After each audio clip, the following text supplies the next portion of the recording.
epic finale of our story, the ultimate confrontation between chaos and order, where Alara must make a choice that will decide the fate of humanity itself. Silence, that's all that's left after the storm. When I open my eyes, the world is quiet, but inside my head, it's a deafening emptiness for years. The star-shaped scar on my hand was a direct line to cold, perfect logic, a terrifying absolute truth that was both my prison and my greatest weapon. Now, it's gone. I reach for that knowledge, for the coherence that defined me, but there's nothing there. It's like trying to remember a dream that's already faded. The scar is just a faint silver line now, a whisper of trauma, not a shout of power. I'm just me again, human, chaotic, emotional, and completely overwhelmed by the crushing weight of everything I've done, everything I've seen. This isn't relief. It's not the freedom I imagine. It feels like a crippling loss. The void's logic had become my purpose, my identity. Without it, who am I? What was all the sacrifice for? This return to so-called normalcy feels like a punishment, a descent into the messy, confusing reality I once fought so hard to rise above. Just a woman again, raw and exposed, and the quiet is driving me mad. Find him right where I left him, Liam. But the man I knew, the man I loved, is gone, utterly and completely. Catatonia that held him before is deeper now, an ocean of stillness. When our scars touched, that beautiful, violent exchange of energy didn't destroy the entropic knowledge. It purged it from me, yes, but it had to go somewhere. It poured into him, into his shattered consciousness. He absorbed the final chaotic burst. He's the ultimate silent archive now, a living library of the void's terrible logic rendered harmless only because his mind can no longer process or unleash it. He saved me. He saved everyone. By becoming a prison for the thing that was destroying me. I can't save him. I know that now, and I can't stay. His very presence is the last unstable echo of the threat, a constant agonizing reminder of the cost. So, I do the last thing I can for him. One final, heartbreaking act of care. I arrange for his future, ensuring his body will be looked after under anonymous long-term supervision. He will be safe, comfortable, but he will never be Liam again. His sacrifice, that final, unpredictable act of human love and despair, it was the true counter-frequency. The one thing the void's perfect logic could never predict. It wasn't about fighting chaos with order. It was about fighting cold calculus with messy, irrational love. And then I walk away. I leave him behind, a monument to a war no one will ever know was fought. I'm free. Free from the conspiracy, free from the entity, free from the burden of absolute knowledge. But what a terrible freedom it is. Just a woman alone and scarred, walking into a future I no longer understand. I've paid the full price for the world's deliverance, the loss of my partner, the loss of my purpose, and the crushing return to the beautiful, imperfect chaos of being human. The fight is over, but the silence goes on. So, you've just finished watching a series that leaves you with that heavy, thought-provoking feeling. Let's talk about one of the most chilling endings I've seen in a long time, an ending that redefines what it means to win. The hero, Alara, saves the world from a cosmic horror called the negative resonance. Bad guys are gone, the apocalyptic threat is over, but there are no parades, no statues, no celebrations. Instead, the world is just quieter. The story's masterstroke is how it portrays the aftermath. The entity's attempt to impose a universal logical silence on humanity failed, but it didn't leave without a parting gift.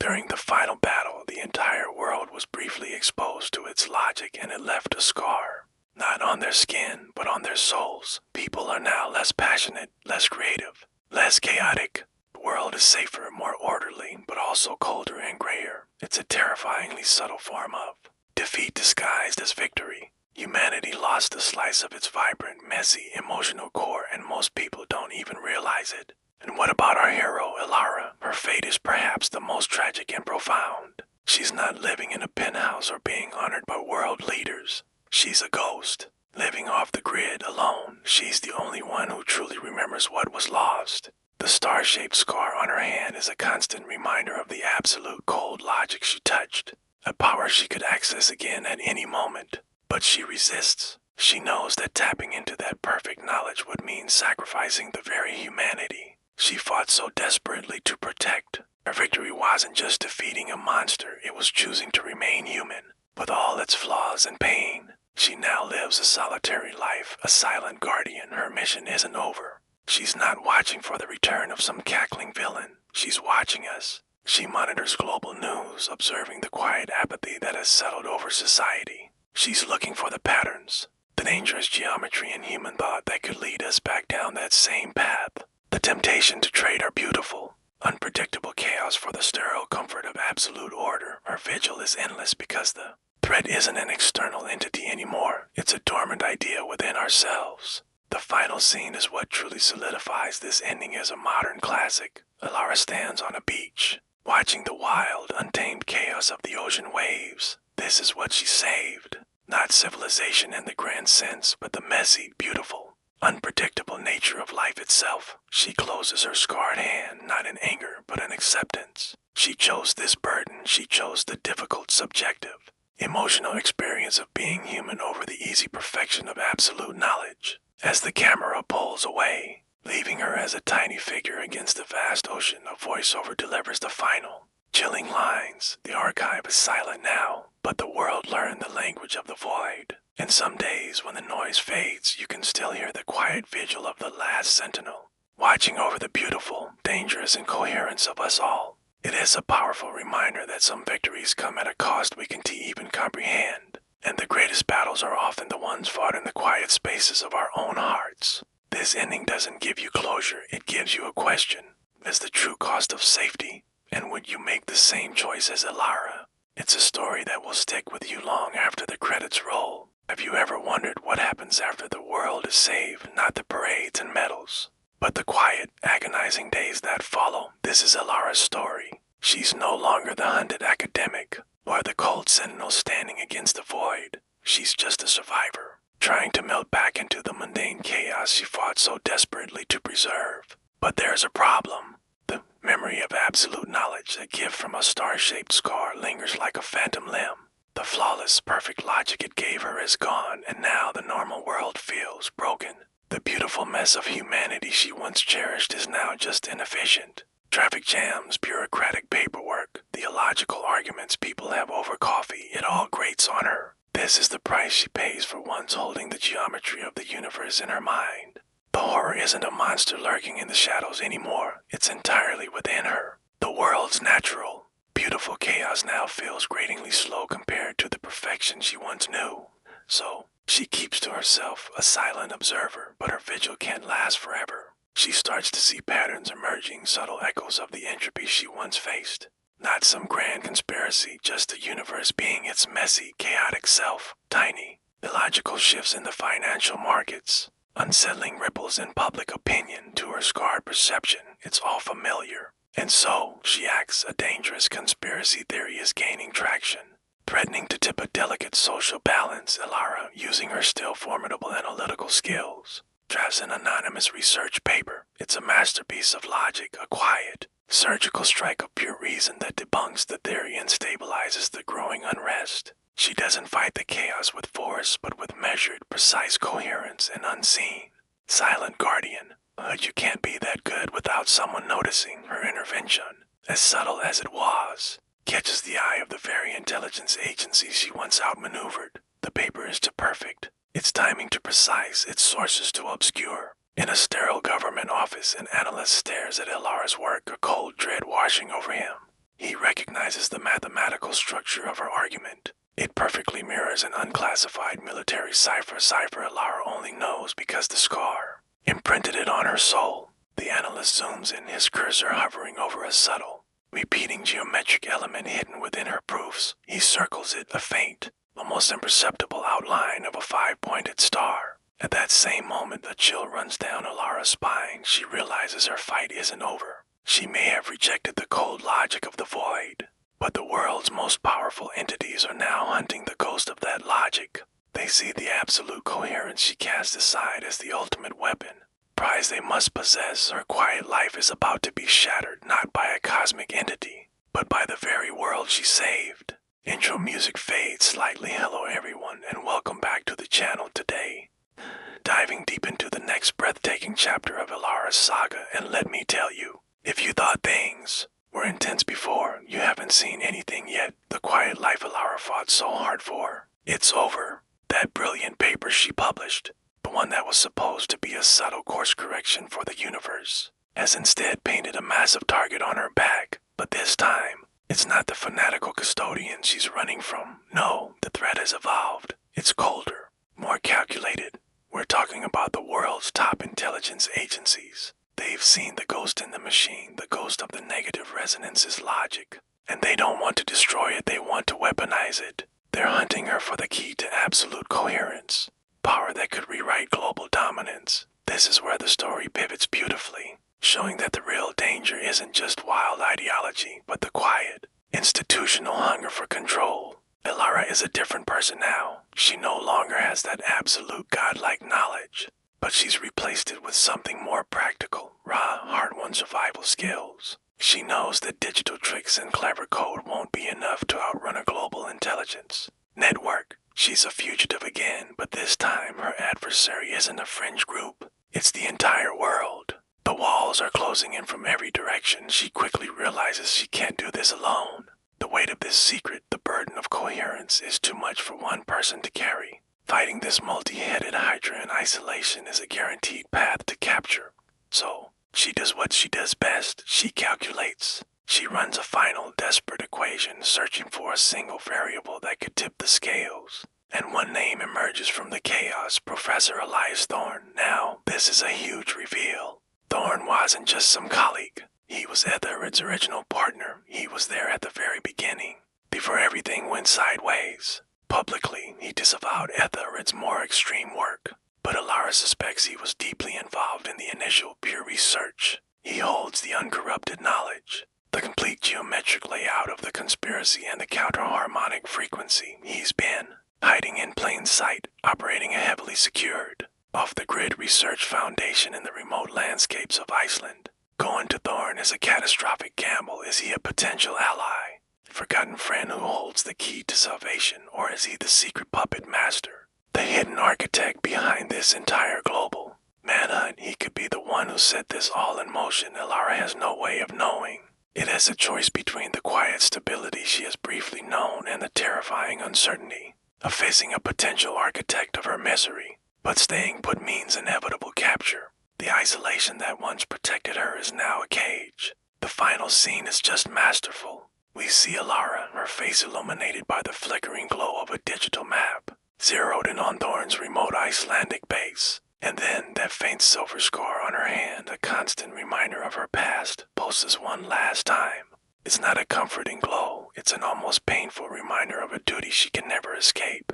With a deep breath and a final resolute click, she purchases a one-way ticket. She's done running. She's going on the offensive. The battle for the very geometry of truth has just begun again. What an incredible setup for the next act. The stakes have been raised to a global scale. What do you all think? Is Thorne an ally or the ultimate villain? Let me know your theories down in the comments. Iceland, a land of fire and ice, a fitting stage for the end of the world, or maybe the start of saving it. I've come here for one reason, Professor Elias Thorne. His research foundation is my last desperate gamble, and what a place it is, tucked away between a black sand beach and a hissing geothermal field. It's a fortress of natural isolation. The building itself is unsettling, a stark, minimalist compound of matte black stone and glass. It feels like it swallows sound. The air is so still, so quiet, it's like a vacuum. It's the first real clue. Is Thorne obsessed with acoustics? Or is he trying to hide from the same thing I am, that grinding, soul-eating negative resonance? My scar, the one left by the entity, begins to tingle. A familiar, unwelcome hum. Places crawling with security, layered and complex, but I've learned a few tricks. I slip past the perimeter, moving like a ghost into the heart of the compound. The silence inside is even more profound. It's a clean, sterile, academic kind of quiet, but it feels deeply unnatural. The labs are pristine, filled with acoustic dampening equipment so advanced it makes the tech from the 70s look like a child's toy. But then I see it, a faint, steady blue light pulsing from the equipment, the exact same color as the counter-harmonic frequency, the one I used to fight back. For a second, a wave of hope washes over me. He's not trying to summon it. He's been working on the solution. He's been trying to fight it. Just like me. My hope dies as soon as I find his personal study. The room is dominated by a massive digital display, alive with complex frequency analysis, but burned into the data overlaid like a phantom blueprint. Is the star-shaped symbol, the entity's sigil, the entropic language of the void. My blood runs cold. He's not just studying acoustics, he's studying asterisk it asterisk. He's been translating its cosmic hate. And then I see him, sitting at a desk, an old, intense man. His eyes, they hold the same weary, haunted knowledge that I see in the mirror every single day. He's been waiting for me. There's no alarm, no security rushing in. He just looks up, his face a mask of resignation, and his voice is flat, heavy with decades of carrying this secret. I knew one of you would arrive eventually. Welcome, Dr. Vance. Did you bring the cost of coherence? He knows everything about Etherid, the ritual, the entity, and the terrible price I paid. The price I'm still paying. I came here looking for an ally, for my last hope against the darkness. But standing here in the deafening silence of this acoustic fortress, I have a terrifying thought. I haven't found hope. Just walk straight into the final trap. The game isn't over. It's just getting started.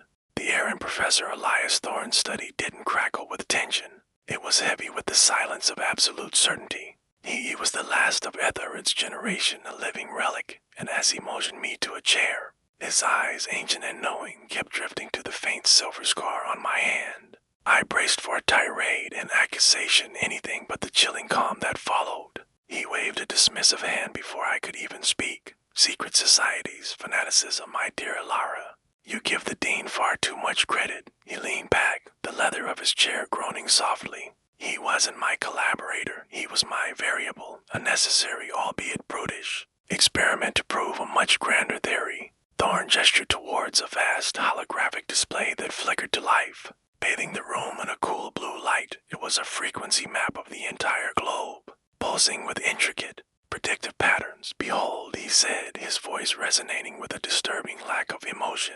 Culmination of a lifetime's work, a perfect mathematical model of global social volatility. I stared at the map, my mind reeling. The negative resonance, the chaos, I stammered, was never the disease he finished for me. It was merely a symptom. The true ailment is humanity itself, your inherent subjective volatility, the very messy, unpredictable chaos you fought so valiantly to preserve. He walked over to a console, his fingers dancing across its surface. The counterharmonic frequency you unleashed, he continued, not looking at me. It wasn't a cure. Think of it more as a digital sedative, a temporary fix for a permanent condition, and then the true, horrifying scope of his ambition became clear. His entire compound. This mountain fortress wasn't just a laboratory, it was a broadcast tower. My work, he explained, a flicker of what might have been pride in his eyes, is designed to transmit a perpetual subsonic coherence wave across the planet. A subtle hum that dampens the extremes of human emotion. No more grand passions, no more devastating fury, no more Etherids, no more. Deans, you want to control everyone, I whispered, the words catching in my throat. I seek to protect them, he corrected gently. I'm not orchestrating the great silence you so fear. This is the quiet vigil, total peace achieved through total control. The shock felt like a physical blow. This wasn't the maniacal villain I had imagined. Thorne was a benign antagonist, a bureaucrat of the soul, offering a peaceful world at the cost of everything that made it worth living in. A cost, I said, finding my voice. What about the psychic trauma, Liam's sacrifice? What about what happened to me? Thorne simply pointed to a large, star-shaped symbol etched into the floor of his lab, the same symbol that was scarred into my hand. That symbol is the mathematical representation of perfect control of coherence, he said. You, Ilara, by surviving, by containing and releasing that entropic charge, you are the living proof that human consciousness can be perfected. You are my greatest success. He stepped closer, his gaze locking with mine. And now I need you. The words were not a plea, but a statement of fact. That scar of yours is no longer a wound. It is the only stable anchor in existence capable of perfectly calibrating my global coherence wave. It can fine-tune the signal, ensuring it brings peace without fracture. He made his final devastating offer. Join me. Ilara, stop running. Your unique condition, your knowledge. We can use it to truly end all conflict. A lasting peace is within our grasp.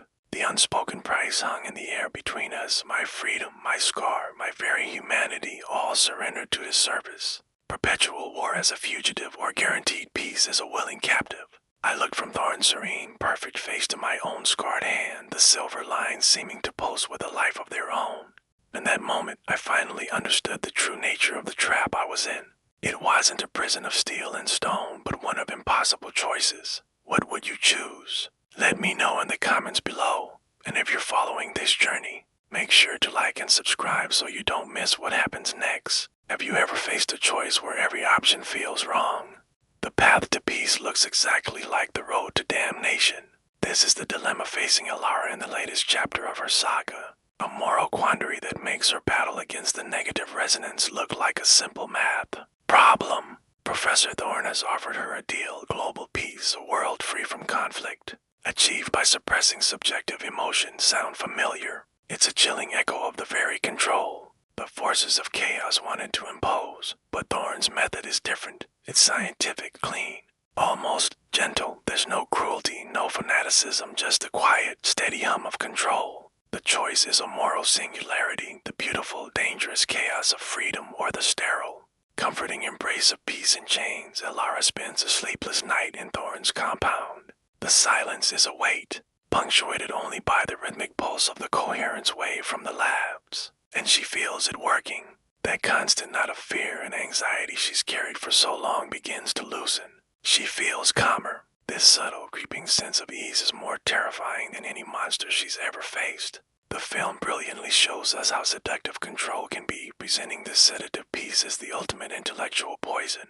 Why fight? Why struggle when you can just not feel? As she wanders the halls, she comes across a locked door. Using the residual knowledge from the scar, that chaotic, brilliant part of her, she instantly sees the flaw in the lock. A simple twist, a moment of pressure, and she could be inside, but she doesn't. She chooses to walk away. In that moment, she understands a terrifying truth. The knowledge she carries makes any human system, whether built on chaos or on order, completely vulnerable. She is the ultimate security flaw, a walking backdoor to reality itself. What stops her from accepting Thorn's perfect, ordered world? A memory, the memory of Liam. Liam, the embodiment of everything illogical and unpredictable, whose final act was a sacrifice driven not by cold calculus, but by love. It was his chaotic, human act that truly won the war, not Alara's equations. Liam's sacrifice is the one variable the scar cannot process, the one data point that breaks every model. It's the firewall protecting Alara's soul. As dawn breaks, Alara returns to the main lab. A massive map shows Thorn's coherence wave as a tranquil blue sphere slowly enveloping the globe.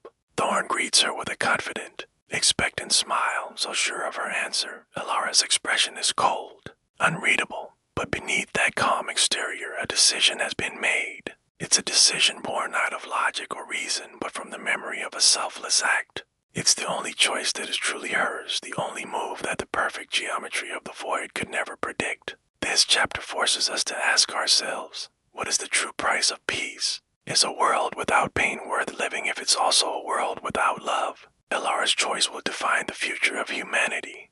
It's a decision that will ripple through the very fabric of existence. The errant professor. Thorn's Icelandic compound is cold and sterile, crackling with a tension you could slice with a knife. The global coherence wave, Thorn's grand project to impose absolute order on the world, is just moments away from full activation. He stands before Alara, a smug confidence in his eyes. He's a man of pure logic, and he believes Alara, now armed with the cold, geometric knowledge of the void, will see things his way. He offers her a cage, a peaceful captivity, convinced that the chaos of human nature is a disease that must be cured. But Thorn has miscalculated. He sees the logic, but he fails to see the human spirit burning underneath. Alara has made her choice. It's not the one his perfect calculations predicted. She looks him dead in the eye, her expression a terrifyingly beautiful mix of cosmic understanding and raw human fury. When she speaks, her voice is not just a sound, but a declaration of war against this sterile utopia. You are wrong, Thorn, she says, her words ringing with a clarity that cuts through the hum of the machinery. The geometry of the void doesn't demand order, it demands unpredictability. You tried to turn chaos into a sedative, I'm going to turn it back into a weapon. In that moment, Ilara becomes something more than a vessel for knowledge. She becomes its master. She doesn't reach for a weapon. Her weapon is the very knowledge Thorn believes will control her. In a move of pure, beautiful defiance, she lunges not at him, but at the heart of his operation, the main coherence wave generator. It's a massive, intricate machine pulsing with the soft, hypnotic blue light of control. Thorn is completely blindsided. His every prediction was based on intellectual debate, on a surrender to superior logic. He never anticipated this raw, illogical aggression.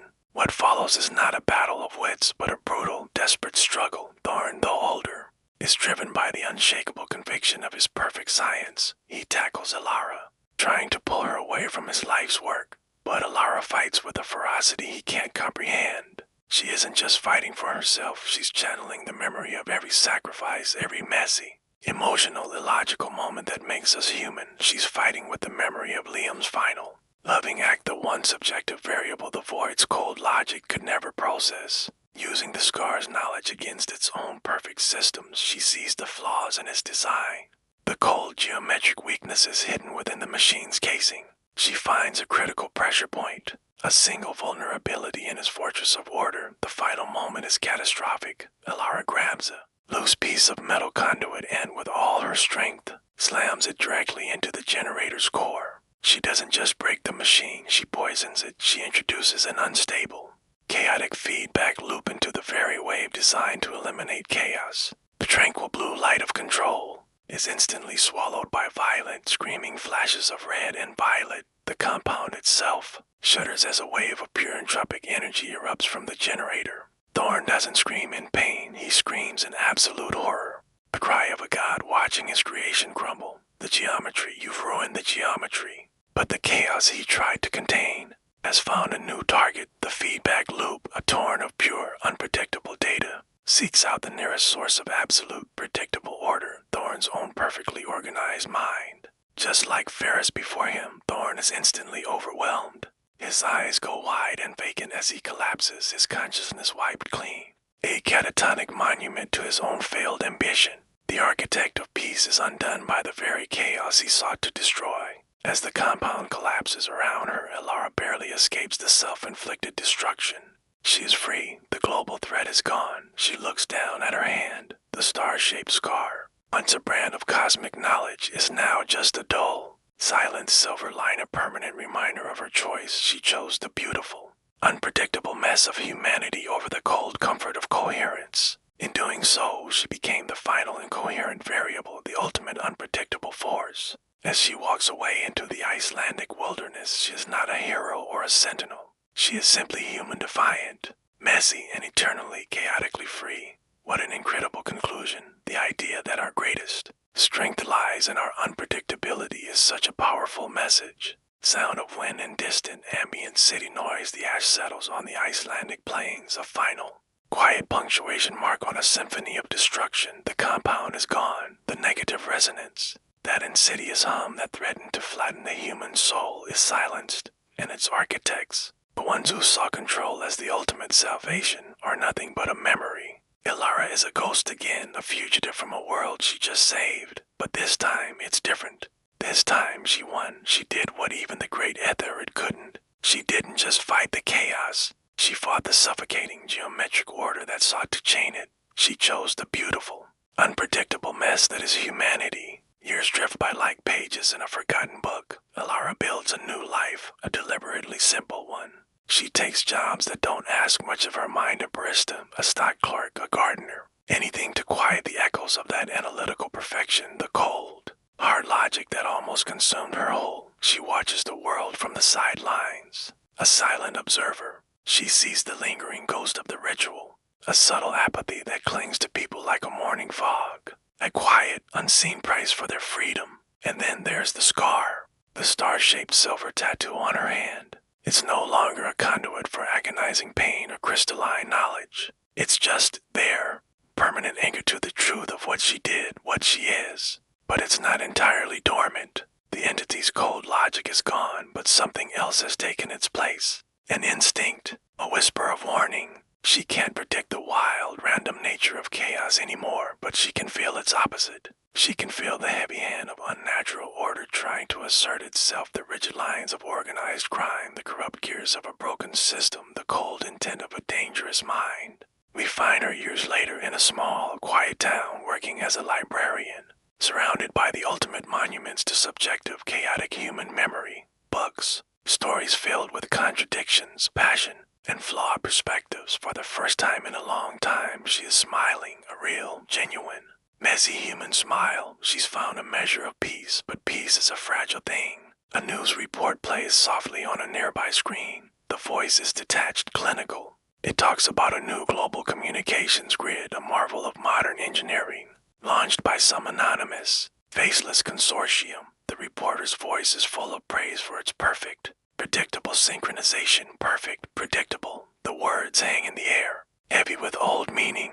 As Alara watches, the silver star on her hand pulses, just once, a faint, almost imperceptible shift from cool silver to a dull, warning red. Her smile vanishes. The librarian is gone, replaced by the survivor. The weary, knowing gaze returns. She knows this feeling. She understands the fight is never truly over. Chaos will always give birth to a desperate hunger for order, and that hunger will always create a new monster, a new geometric threat promising salvation through silence. She closes the book in her hands with a soft thud. Her eyes are clear, her purpose renewed. The silent call to duty has been answered. She is not a sentinel of silence. She is a custodian of necessary chaos, a guardian of the unpredictable, precious, beautiful mess of human life. She stands, her posture straight and determined. The final shot follows her as she walks towards the library's exit, the quiet town square outside transforming into the next battlefield in her endless vigil. The war was over, but the universe never signed a peace treaty. I learned that the hard way. They call me Alara, or rather, they don't call me anything. I'm just a face in the crowd, a quiet custodian of unnecessary chaos. The fight for global coherence wasn't a single battle. It's a constant, exhausting negotiation with the universe's natural love for disorder. The only thing I have to show for it is this faint, silver scar on my hand. It's a silent, daily reminder that absolute knowledge almost cost me my soul, my very being. My life now is one of subtle vigilance. Grand conspiracies are gone, traded for the small, almost invisible glitches in the system. I work at the Municipal Records Office, a palace of mundane data. But one evening, something caught my eye, a series of errors in the city's power grid data. They weren't random glitches or fat-fingered mistakes. They followed a specific, complex fractal pattern. Pattern I knew, a pattern I'd prayed I would never see again. It was an echo of the negative. Resonance's early theories, the math that described the unraveling of everything, was the moment the floor dropped out from under me. The entity, the great silence, we didn't destroy it. Just shattered it into a million pieces and scattered it across the world. Its influence is now systemic, woven into the very infrastructure of modern life. The destruction of the amplifier and the archives didn't erase the knowledge, it just prevented anyone from weaponizing it easily. The entity's chaos wasn't destroyed, it was distributed. The geometry of the void is now latent in our power grids, our communication networks, our financial systems. It's a far more insidious threat than some robed cult. It's everywhere. I can't just march into the mayor's office and tell them their power grid is humming with the frequency of cosmic oblivion. It would expose me, and for what? Panic? Disbelief? No, my war must remain in the shadows. So, I fight back in the only way I can. I execute a series of highly precise, anonymous data corrections. From my terminal, tiny localized acts of counter-entropy, a few keystrokes here, a corrected algorithm there, just enough to stabilize the grid without ever showing my hand. Each fix is a quiet victory, a pushback against the encroaching static. This constant, invisible warfare is draining. It's a slow bleed of my energy, my focus, my life. But I understand the stakes. If I let these small pockets of entropic chaos grow, they could connect, cascade, and create the perfect storm.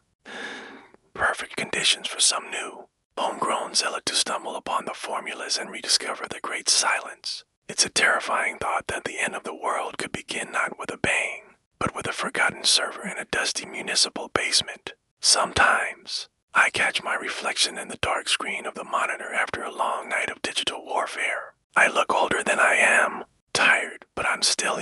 resilient as I clench my fist. The silver scar on my hand shimmers with a faint, cold light. It's reacting to my effort, to the energy I'm pouring into the system. It's a final, chilling assurance that the knowledge is still inside me. Too resting, waiting. The world believes it lives in peace, but it doesn't. We all live in the unseen entanglement of fragile truths with the chaos that perpetually threatens to break free, and I am its silent, solitary guardian. Stay vigilant. We saw her masterfully use her unique abilities to correct the small tears in the fabric of reality, containing the entropic chaos threatening the global power grid. Her small, precise acts of counter entropy worked. She stabilized the system, a quiet, anonymous hero. But in a world where every bit of data is monitored, such perfect, invisible actions are anything but, Alara's victory was a beacon in the dark. It attracted something far more dangerous than the fanatics she dealt with before. We're no longer talking about a cult.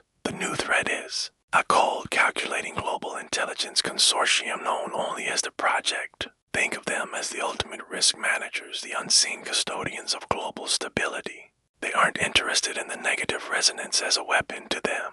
It's a catastrophic variable that must be controlled. And Alara's data corrections, they are the only anomaly that perfectly understands and counteracts the system's flaws. The Project doesn't know who she is, but they know what she holds, the key to managing global instability itself. This changes everything. The chaotic chase we saw earlier is over. Now it's a cold, systematic hunt designed to corner its prey. The Project isn't looking for Alara. They're creating a trap for the asterisk phenomena and asterisk she represents. They begin to engineer their own crises, small, controlled destabilizations called entropy flares.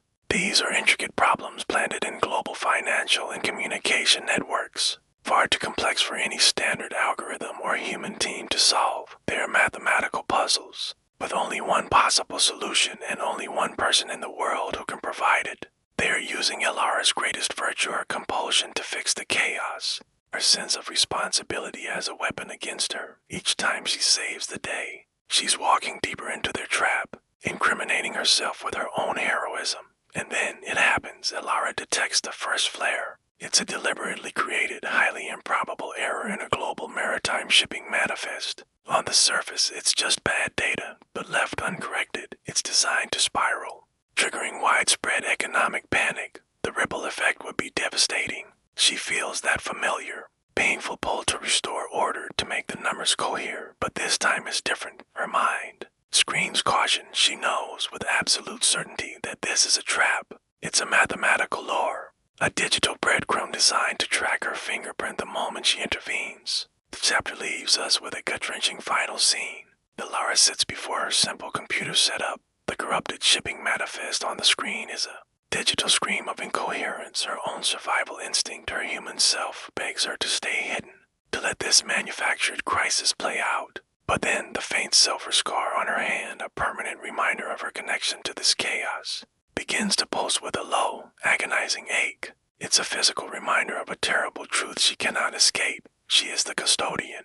Chaos will not correct itself. To save the world from this engineered disaster, she must knowingly walk into the enemy's sights, sacrificing her anonymity. Has no choice but to engage the geometry of the fight once more. What a brilliant escalation of the stakes. The antagonists are no longer just trying to catch her. They are manipulating the entire world to force her hand. Ever felt a pulse so strong, a sense of duty so absolute, that you'd risk everything to set things right? Imagine you raid the only person in the world who can see the cracks forming in the very fabric of our reality, and the only one who knows how to fix them. That's the world Alara lives in, and in this story she faces her ultimate test. Our story begins in the shadows of the digital world, where chaos is a weapon.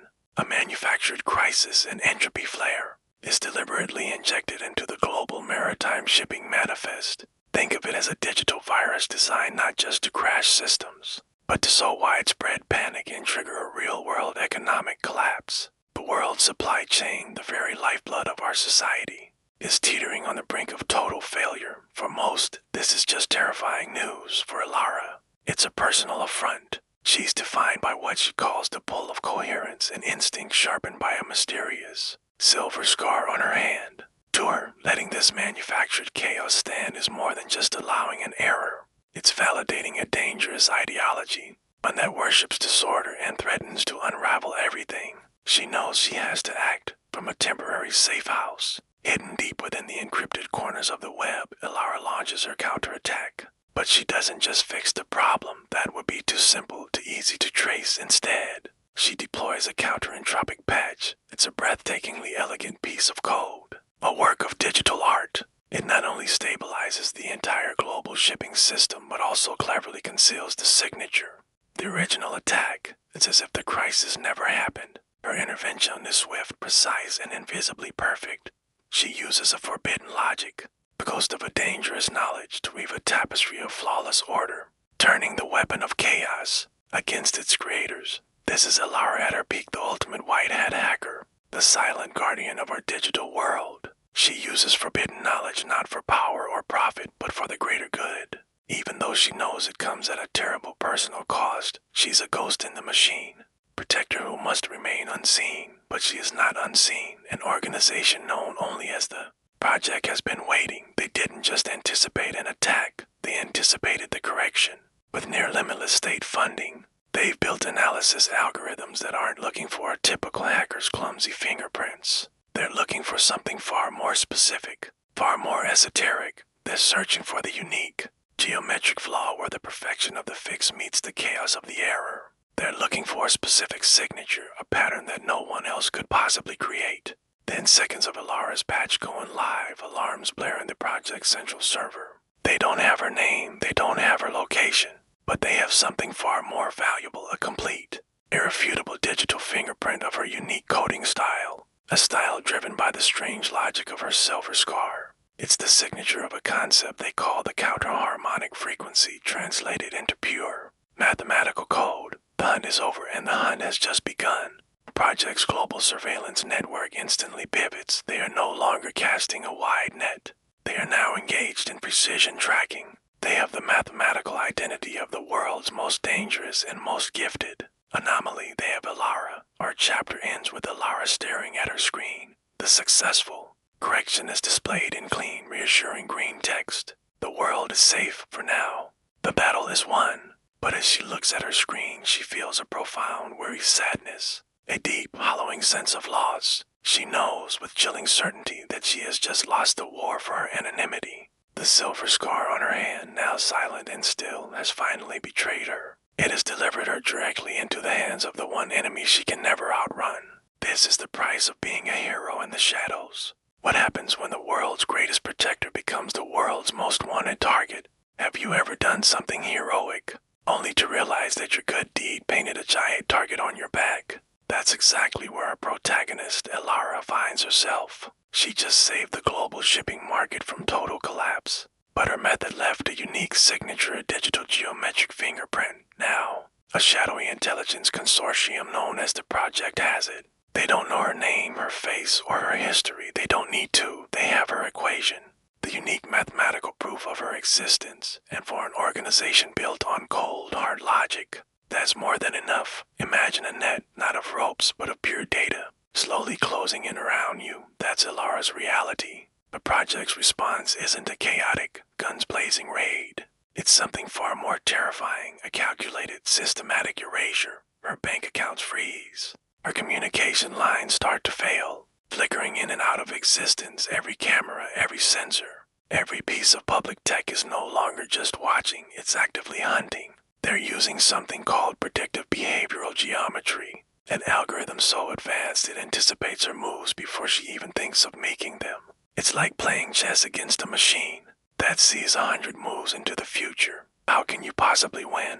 This is where the story gets really interesting. The antagonists aren't your typical mustache-twirling villains. They are the embodiment of perfect, institutionalized logic. They represent a flawless, cold, and calculating order, a mirror image of the very chaos Ilara fought against, just without the supernatural flair. They're a system, an algorithm of containment, and Ilara is the variable that must be solved and eliminated. It is a chilling concept. What happens when the force for order is just as terrifying as the force for chaos? It's not about good versus evil anymore. It's about logic versus the human spirit. Trapped in with the digital walls closing in, Ilara has only one desperate option left, the digital ghost protocol. If the project is a force of perfect order, she must become an agent of pure chaos. It's a last-ditch effort to fight logic with illogicality. She begins a frantic process of corrupting her own existence online. She intentionally introduces glitches and random flaws into her own digital footprint. Think of it as throwing sand into the gears of a perfectly oiled machine. She creates conflicting financial records, sends out streams of geometric gibberish across the web, and uses the last whispers of the very negative energy she once fought to sow confusion. Her goal is to overwhelm the project as perfect algorithms with so much noise and contradiction that they can't find the signal. But this act of defiance comes at a great cost. As she unleashes digital chaos, the silver scar on her hand, the very source of her power, begins to burn. It heats up, protesting the deliberate introduction of disorder into the world's systems. The pain is excruciating, a physical manifestation of the impossible choice she's making. The action she takes, whether to create order or to embrace chaos, tears a piece from her. It's a powerful reminder that in this world there are no easy answers, and every choice has a consequence that is felt deep in the bone. The climax of this chapter is a heart-pounding chase sequence, but with a twist. Ilara is completely stationary. She's just sitting in her safe house watching the world hunt her on a screen. Public security camera on the street outside her window suddenly, unnaturally, pivots to stare directly at her building. A utility van, far too clean and unnervingly silent, pulls into the alleyway. The project's algorithms have done the impossible. They've translated her abstract geometric fingerprint into a real-world physical location. The digital hunt has become terrifyingly real. With seconds to spare, she wipes her hard drives, grabs a pre-packed go bag. Just as she hears the lock on her front door snap open, she crashes through a back window and disappears into the night. She's on the run again, but this time it's not just from a single entity. This time, the entire digital world is her enemy. The game has changed. I'm running again, but this isn't some dark tunnel or a forgotten vault. My enemy now is everywhere. It's the entire digital world, the very network that connects modern life. For that close call, I knew I had to disappear completely. It was time to go analog. Every digital tie had to be severed. The burner phone smashed. Emergency bank cards shredded into confetti. Any digital breadcrumb. Any tiny piece of data that could be traced back to the unique geometry of my code. It all had to vanish. My new sanctuary is a derelict farmhouse miles from the city's glow. I chose it for a reason. The cell service is a joke. There's no Wi-Fi, and not a single smart device in sight. It's cold, it smells of dust and decay, but it's off the grid. It's safe. Here, stripped of technology, I'm forced to rely on what I almost forgot I had, my senses, my intuition. These are skills learned from survival, not from the cold logic of the scar. It feels like a full circle, a return to something more fundamental, almost like Etherid's original analog archive. But I was naive to think that unplugging would be enough. The project, they don't give up that easily. My digital silence didn't deter them. They didn't need a signal.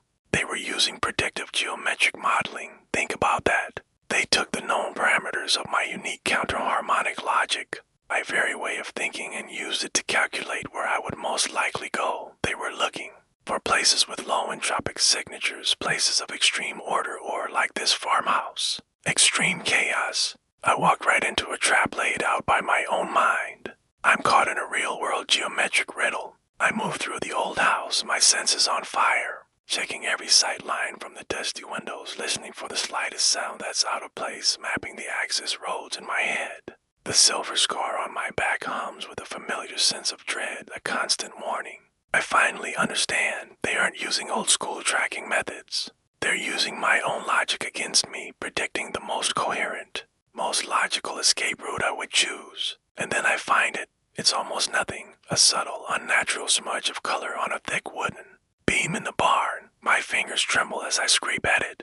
Beneath the splintered wood, a tiny device is revealed. It's an advanced passive acoustic sensor. My blood runs cold as I realize what it is. It's a bug designed to detect the unique, high-frequency sound of human thought patterns under stress. My thoughts, my fear, they didn't track my phone. They didn't need to. They used subtle acoustic geometry to predict the single most probable structural support in this entire derelict property where I might linger, and they planted this. They knew I'd go analog. They were waiting waiting for me. I stare at this tiny piece of technology, this testament to their foresight. My enemy is just as cold, just as logical, and far, far more patient than I ever imagined. The hunt is far from over. There it was, a tiny, insidious acoustic sensor half buried in an old wooden beam of the barn. I'd been so careful, so obsessed with my digital footprint, thinking they were tracking my every click, my every connection, but I was wrong. The project hadn't followed me. They predicted me. They calculated the geometric probability of me choosing this exact analog hideout and planted a simple bug, a bug that didn't need Wi-Fi or satellites. It just listened. It listened to the structural vibrations of my presence, the unique, low-frequency sound signature I carried within me. Their logic was flawless, cold, and inescapable. It was the same logic that powered the void, the same math that had haunted my every step. In that moment, staring at that tiny piece of metal and plastic, I realized something profound.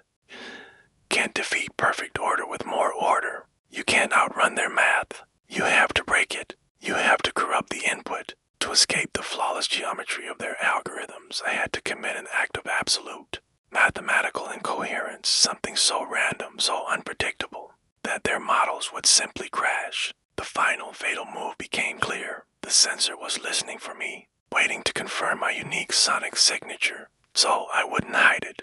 I would drown it. In the corner of the attached farmhouse, I found a stack of dusty old vinyl records. An archive of subjective, unpredictable noise. It was perfect. I sifted through them, my hands trembling slightly, until I found what I was looking for. An early industrial noise album, pure, dissonant chaos captured in wax. Next, I found a cheap, battered phonograph with a built-in amplifier. With a terrible, cold resolve, I got to work. I rigged the phonograph directly to the wooden beam where the sensor was embedded, the needle practically touching the wood. My goal wasn't to mask my presence, it was to overwhelm this system with pure subjective, human-generated chaos. I dropped the needle onto the record and cranked the volume to its absolute maximum. The sound that erupted was a physical assault, a shrieking, grinding, impossible torrent of unquantifiable noise. Tore through the silence of the barn. It was a chaotic symphony attacking the logical perfection of the project's listening grid. The very air vibrated with a noise so profound and subjective. Their geometric models would find it literally unsolvable. It was a mathematical black hole. As the cacophony reached its peak, I grabbed a heavy wrench and smashed the phonograph, silencing it in a final, percussive crash. Then I ran. That gambit, the incoherent gambit, wouldn't last forever. It would blind their acoustic algorithms for a crucial but short window. Raced out of the farmhouse and across the fields, my lungs burning. My hands were bleeding from where I'd gripped the broken phonograph, a dull throb that mirrored the faint ache from the silver scar on my arm. Finally, I reached a small, neglected railway line just as a slow-moving cargo train rumbled past, heading into the deep wilderness. I hauled myself aboard an empty car, collapsing against the wall. I knew this had only bought me hours, maybe a day, but looking down at my hands, at the memory of the scar, I finally understood the truth. My survival wasn't about fighting order with order anymore. It was about perpetually choosing the unpredictable, the messy, the gloriously indefensible path of human chaos over the seductive, silent perfection of the void. My fight wasn't over, but the rules had changed forever. The chase is over. For years, my life was a frantic sprint away from a digital ghost, a race against an enemy that lived in the clean, cold lines of logic. Now, my world is defined by analog noise and human chaos. I live far from the grid, where the only signals are the cries of gulls and the crash of waves against the shore. The farmhouse, that final, desperate cacophony I unleashed, was my masterpiece of disorder, a symphony of static and unpredictability that the intelligence consortium couldn't quantify. They couldn't solve the equation of pure chaos, so they retreated, leaving me in the mathematical blindness I had so carefully crafted. They moved on to more predictable threats, and I found the sea. Years have passed. I am a lighthouse keeper now on a remote windswept coast. It's a job that demands solitude and precision, but it also requires an acceptance of the ocean's massive, beautiful, and utterly incoherent power. It's a power I understand. The silver scar on my hand, once a conduit to a universe of perfect data, is now just a dull, dormant mark. It's silent, I fought for this peace, and I won. But peace has its own ghosts. The silence I carry isn't just the absence of the entity, it's the silence of Liam. His memory is the emotional core of my new world, a constant reminder of his ultimate, selfless act absorbing the entity's final logic to save me. He embraced the perfect order so I could live in beautiful chaos. One evening, staring into the powerful, sweeping beam of the lighthouse, it all comes flooding back. I remember the cold, perfect clarity of the scar's knowledge, the feeling of absolute certainty. But for the first time, I don't feel fear or defiance, instead, a profound, aching grief washes over me. Grief for the man I lost, the one who broke through my walls of rigid analysis with a clumsy smile and a logical hope. My hand trembles as I retrieve the one relic I kept from that life, the faint, crumpled map of Etherid's Vault 73. I trace the complex geometric patterns, the star-shaped symbol, the frantic notes on entropic decay. This map represents the logic, the danger, the entire war one waged in a quiet, powerful moment. I strike a match as the paper curls and blackens, turning to ash in my hands. I don't think of the entity. I think of Liam, his unpredictable, messy smile, the way he'd stumble over the simplest instructions, yet grasp the most complex truths of the heart. He was the beautiful, illogical variable in my perfectly calculated world. Fire consumes the last of the map, and as the final ember fades, a weight I didn't even know I was carrying lifts. I am back at my post, watching the rhythmic flash of the beam sweep across the dark, unknowable ocean. It's in the perfect, momentary silence between the pulses of light that I hear it, a sound.